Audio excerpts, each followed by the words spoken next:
Yo, what's up? Bob here. Welcome to the Bob Bradley YouTube channel.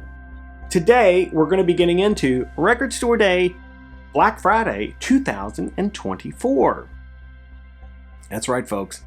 The day after Thanksgiving, we'll all wake up early, hit the streets, and try to score some of that sweet Record Store Day vinyl. Today, I'm going to get into the records that interest me most, some titles I think will be popular, and some of the classic Record Store Day releases. So let's get started. The first record that caught my attention was from Joanie Mitchell. The Hejira demos. This is a period for Joanie where she is more jazz forward. The lineup of players is insane and right up my alley. It's definitely something that I could see myself buying. It is limited to 5,000 copies. It's on black vinyl. And it is $29.99. Last year, when I was in line, I heard a lot of people talking about Noah Kahan. Not an artist that I'm real familiar with. That said, I did notice that there is a release from Noah this year, and a lot of people in line could be there for that. It's called Town Hall. It's $36.99. Also, there's a lot of big names putting out records this year. You got the Beatles, you got the Stones, you got Pearl Jam, you got U2. One of their records is celebrating an anniversary this year, and as a result, we have this release, How to Reassemble an Atomic Bomb. This is outtakes from that record.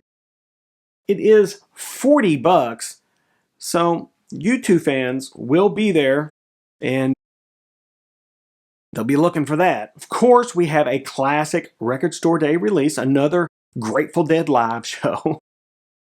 These are usually over $100. This one is Memorial Coliseum, New Haven, Connecticut, 5577. If you love the Grateful Dead, you might consider this. Of course, they come out with a live show every single Record Store Day, so choose wisely. For hardcore Doors fans, there is a Doors release, The Doors live in Detroit.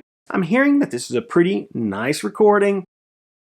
I think these Doors releases are for hardcore Doors fans mostly, but if you're willing to take the chance, this could be cool. It is on black vinyl, limited to 5,000 copies, and is $95. dang. Of course, we have a Beatles release. I Want to Hold Your Hand, and I saw her standing there. I believe this is a 7-inch. Looks like it's $23. You're going to have them Beatles fans out there. You're going to have the Stones fans out there. You know what that means. That could result in fisticuffs. They don't like each other too much. You do get that, oddball guy who loves Beatles and Stones, and he'll be at the front of the line probably. Rage Against the Machine, live at the Democratic Convention. 2000. I remember when this happened. That was a spirited performance. I can't really speak to how well they actually played. I just remember that it was pretty awesome when it went down. Rage Against the Machine, probably the most political band of all time, oddly silent during these politically active times. Strange. That's $30 if you're interested in a live Rage Against the Machine show. Probably the number one thing I'll be hunting, this is just me. I know that many of you probably won't be interested in this, but there's a release. It's called Purple Rarities. It's from the Stone Temple Pilots. Purple is probably the Stone Temple Pilots' finest moment, and I love that record. I have multiple copies of it, and I am definitely interested in what's on this disc. It's $30. I'll be hunting it hardcore, and if I don't find it, and if I don't get it, Record Store Day will be a failure for me. So, yeah, that's my number one want this year. So I'll be after that like gangbusters. Next, I'm going to hit some titles that I think if you aren't really seeing a lot of things that you're interested in, you could probably buy one of these blind, and it would probably be pretty cool.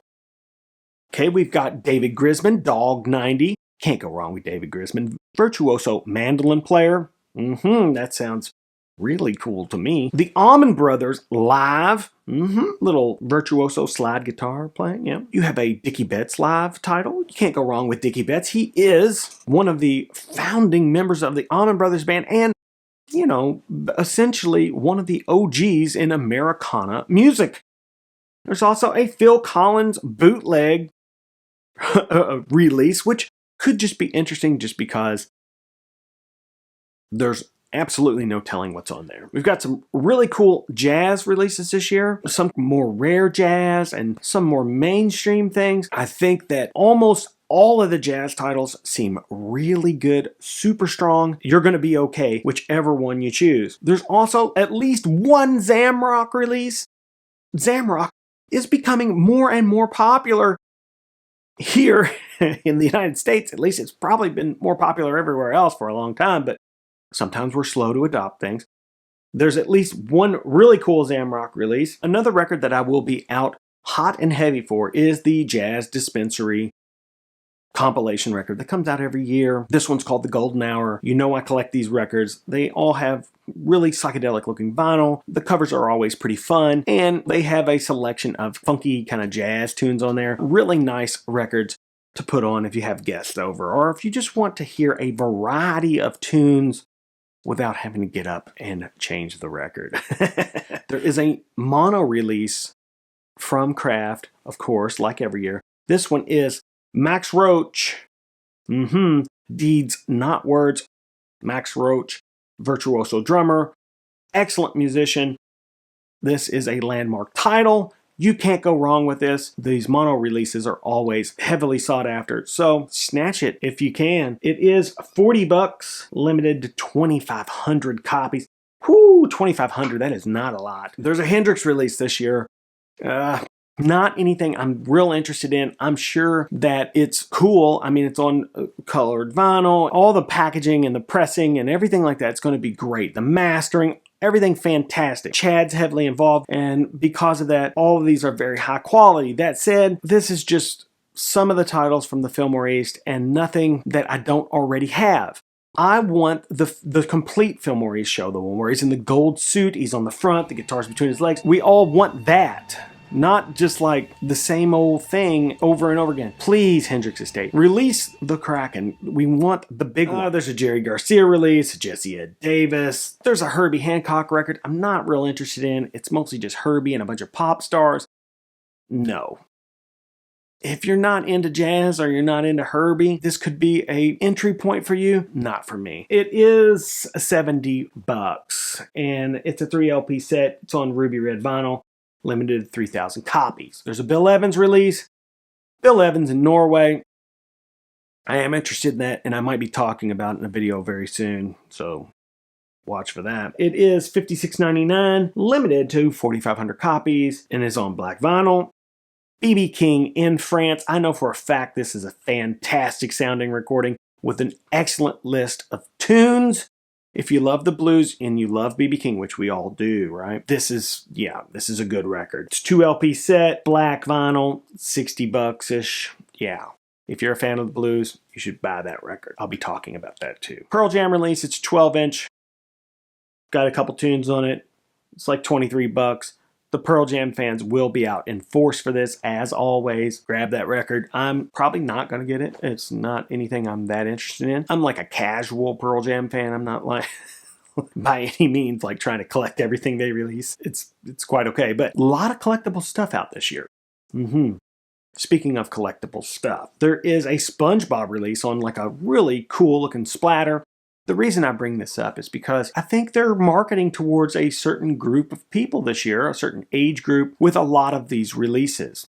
There's a Billie Eilish release, there's the SpongeBob release, there's an Olivia Rodrigo release. Yeah, I have some nieces, and they're very interested in Olivia Rodrigo. They seem to have transitioned from Taylor Swift to her. At the opposite end of the spectrum, if you're an old prog head, you're definitely going to be interested in the Yes Fragile outtakes. Who knows what that sounds like, but it is all the classic songs that we know from Fragile and some of the outtakes from those sessions. That could be very interesting. It is on black vinyl, limited to 3,000 copies and $29.99. And last but not least, a really cool release from Isaac Hayes. Truck Turner, that's a soundtrack from an old blaxploitation film, and I thought it was just ultimately cool. So if the spirit hits me, I might grab that on my way out. It is a 2 LP set, limited to 1,500 copies, and it is $55. That's pretty high, actually. Yeah, I couldn't hit everything, but I wanted to hit some of the things that I was interested in. Some of the things that Record Store Day always does, like the Bill Evans or the Grateful Dead. And some of the things I thought would be popular with other people, like the Pearl Jam or the Beatles. I hope you guys have a great Record Store Day. Next week, I will be talking about some records that were sent to me for Record Store Day. And I may have even more of that coming closer and closer to RSD Black Friday. We'll see if anything arrives in the mail. But for now, I do have a gang of records that I will be talking about next week. So until then, that's right, folks. Bob out.